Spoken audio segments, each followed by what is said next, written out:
जगन्नाथ स्वामी नयन पथगामी भव तुमे। जय जगन्नाथ। आपण समस्त को मोर प्रणाम। स्वागत जनाउछि मोर YouTube channel Odia motivational story को। महाप्रभुंक कृपारु आजिर दिनटी आपण समस्तंक पई मंगलमय हेउ। समस्ते सुस्थ रुहंतु। आपण माने जानिथिबे भगवान सर्वदा भक्तर भावरे बंधा। से निज भक्तों निकटरू किछि चाहि न थांती। से केवल स्नेह प्रेम और भावर बंधन रे बांधी होई रहिबाकु चाहि थांती। सेही बळी जने भक्त हेउछंती भक्त सालवेग, जे कि जवन परिवार रे जन्म होई निज भक्ति और स्नेह रे प्रभु जगन्नाथ को बांधी रखिथिले। इतिहासर पृष्ठा लेउटाइले भक्त सालवेगों कहानी सामना को आसी थाए। भगवान देखती नहीं जाति की धर्म, से सबुबेले देखती स्नेह और भाव। सालवेगों पिता लालबेग जड़े मोगल कर्मचारी थिले। लालबेग अत्यंत दुष्ट और खल प्रकृतिर लोक थिले। जेतेबेले ओडिशा को मुसलमान शासक माने आक्रमण करथिले, मोगल बादशाह आदेश रे लालबाग पुरी अभिमुखे जाउथिबा समय रे जिए भी नरनारी तांकु देखुथिले समस्ते भयभीत होई लुचि पड़ाउथिले। दांड मुकुंदपुर निकट रे लालबेगंकर दृष्टि पड़िथिला जने विधवा ब्राह्मणी स्त्री लोक स्नान सारी फेरुथिबार दृश्य। लालबेग तांको सुंदरता रे मोहित होई तांकु बलपूर्वक निज सांगरे नहीं जोर जबरदस्त विवाह करिथिले। सेही विधवा ब्राह्मणींकर नाँ थिला प्रतिमा देवी। प्रतिमा देवी लालबेगों निकट में किछिटा शर्त रखिथिले, जेपरिकी तांकु कदापि मुसलमान धर्म ग्रहण करने को बाध्य करा जिवो नाही, किंबा लालबेग कदापि कौनसी हिंदू मंदिर को आक्रमण करिवे नाही। तेणु लालबेग आउ केबे जगन्नाथ मंदिर को आक्रमण करिनथिले। विवाहर किछि दिन परे तांकर एक पुत्र संतान जन्म नेला और लालबेग निज पुत्रर नाम सालबेग रखिथिले। छोट बेलू सालबेग प्रतिदिन माँ को निकटरू जगन्नाथ विषय रे अनेक कथा शुणुथिले। आउ प्रतिमा देवी जवन जाति रे विवाह करथिले सत, किंतु तांको मन सदा सर्वदा जगन्नाथ निकट रे रहुथिला। सालबेग युवक बयस रे परिणत हेबा परे निज पितांक परि से मध्य मोगल सैन्य बाहिनी रे जोग देइथिले।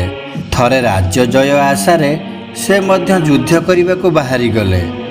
युद्ध समय रे सालबेग गभीर भाव में आघात पाई मूर्छित होई गले। अनेक प्रकार चिकित्सा परे मध्य तांको कौनसी सुफल मिलिला नहीं। सालबेग निज माँ को कहिले, माँ मु आउ बेसी दिन बंचिबी नहीं, तुमे मोर बंचिबार आशा को छाड़ी दियो। मो शरीर सुस्थ होबा पई आउ कौनसी उपाय नहीं। एक कथा सुनी सालबेगंकर माँ कहिले, उपाय अच्छी धन, हेले तुम पिता मुसलमान आउ मु जणे हिंदू ब्राह्मणी, तुमे कौन मो कथा मानिब।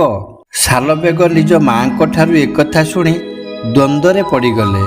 आउ पचारिले, माँ यह किपरि संभव जे तुमे जणे हिंदू होई मो पिता को विवाह करथिल। सालबेगंक माँ तांको पछ कथा सब गोटी गोटी करी कही सुनाइले ओ कहिले, तो पितांकर सिना अनेक पत्नी और पुत्र अछंती, किंतु मो पाखरे केवल तुमे एकमात्र पुत्र।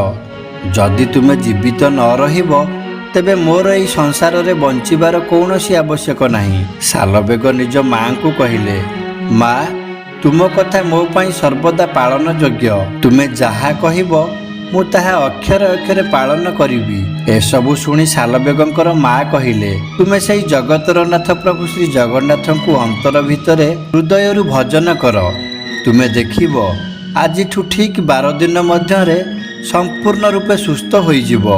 माँ को कथा अनुसार सालबेग श्रीकृष्णंकर परम स्वरूप को मने मने चिंती दिन राति कृष्ण भजन रे मग्न रहिले।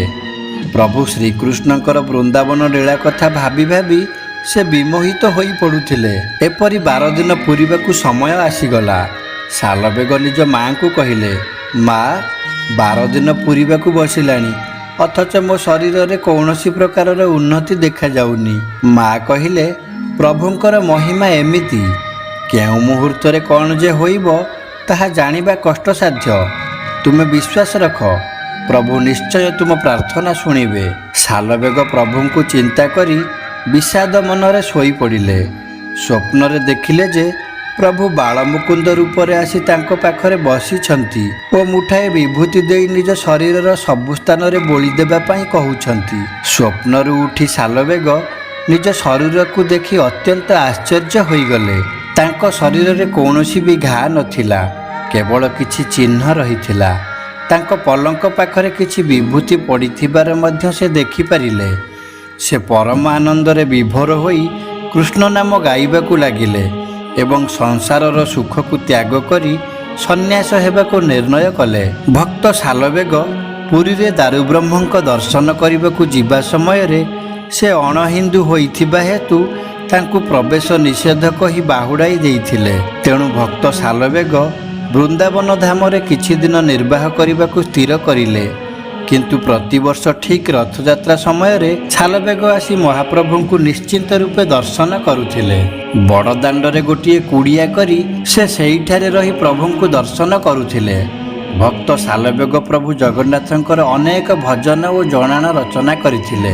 ସେଥିମଧ୍ୟରୁ ଘରେ ଘରେ ପରିଚିତ ଓଡ଼ିଆ ଭଜନ ହେଉଛି ଆହେ ନୀଳ ଶୈଳ ପ୍ରବଳ ମତ ବାରଣ ମୋ ଆରତ ନଳିନୀ ବନକୁ କର ଦଳନ ଆହେ ନୀଳ ଶୈଳ। ଗୋଟିଏ ବର୍ଷ ଶାରୀରିକ ଅସୁସ୍ଥତା କାରଣରୁ ଭକ୍ତ ସାଲବେଗ ରଥଯାତ୍ରା ଦିନ ପୁରୀରେ ପହଞ୍ଚି ପାରିଲେ ନାହିଁ। ସେ ଅତ୍ୟନ୍ତ ଆକୁଳ ହୋଇ ଜଗନ୍ନାଥଙ୍କୁ ରଥ ଉପରେ ଦର୍ଶନ କରିବା ପାଇଁ ପ୍ରାର୍ଥନା କଲେ। ସେ ସ୍ତୁତି କରିଥିଲେ ଯେ କେଣେ ଘେନି ଯାଉଛ ଜଗନ୍ନାଥଙ୍କୁ, ଆମ୍ଭେ ଦର୍ଶନ କରିବୁ କାହାକୁ, କେଣେ ଘେନି ଯାଉଛ ଜଗନ୍ନାଥଙ୍କୁ। ସାଲବେଗ ସ୍ୱପ୍ନରେ ଦେଖିଲେ ଯେ ପ୍ରଭୁ ଜଗନ୍ନାଥ ତାଙ୍କୁ କଥା ଦେଉଛନ୍ତି, ସେ ରଥ ଉପରେ ତାଙ୍କ ଆସିବା ବାଟକୁ ଚାହିଁ ନିଶ୍ଚିନ୍ତ ରୂପେ ଅପେକ୍ଷା କରିବେ। ସେ ଭାବାତୁର ହୋଇ ଏହି ପଦଟି ରଚନା କରିଥିଲେ। ଜଗବନ୍ଧୁ ହେ ଗୋସାଇଁ ତୁମ୍ଭ ଶ୍ରୀ ଚରଣ ବିନୁ ଆନଗତି ନାହିଁ, ଜଗବନ୍ଧୁ ହେ ଗୋସାଇଁ 750 କୋଶ ଚାଲି ନ ପାରଇ, ମୋ ଯିବା ଯାଏ ନନ୍ଦୀ ଘୋଷେ ଥିବ ରହି, ଜଗବନ୍ଧୁ ହେ ଗୋସାଇଁ, ଜଗବନ୍ଧୁ ହେ ଗୋସାଇଁ। ପ୍ରଭୁ ଶ୍ରୀ ଜଗନ୍ନାଥଙ୍କର ନନ୍ଦିଘୋଷ ରଥ ବଡ଼ଦାଣ୍ଡରେ ଗଡ଼ି ଚାଲିଥିଲା ସତ, କିନ୍ତୁ ଭକ୍ତ ସାଲବେଗଙ୍କର କୁଟୀର ନିକଟରେ ପହଞ୍ଚିଲା ମାତ୍ରେ ଅଟକିଗଲା। ଟିକେ ହେଲେ ବି ଗଡ଼ିଲା ନାହିଁ। ଅନେକ ହାତୀ ଘୋଡ଼ା ଦ୍ୱାରା ରଥକୁ ଟାଣିଲେ ମଧ୍ୟ ରଥ ତିଳେ ମାତ୍ର ଘୁଞ୍ଚିଲା ନାହିଁ। ଶେଷରେ ଗଜପତି ମହାରାଜ ଓ ପଣ୍ଡା ପୁରୋହିତମାନେ ଅତ୍ୟନ୍ତ ବ୍ୟସ୍ତ ବିବ୍ରତ ହୋଇ ମହାପ୍ରଭୁଙ୍କ ପାଖରେ ଅଧିଆ ପଡ଼ିଲେ। ରାତିରେ ବଡ଼ ପଣ୍ଡାକୁ ସ୍ୱପ୍ନାଦେଶ ହେଲା। ପ୍ରଭୁ କହିଲେ, ତୁମେ କେହି ହେଲେ ବ୍ୟସ୍ତ ହୁଅ ନାହିଁ।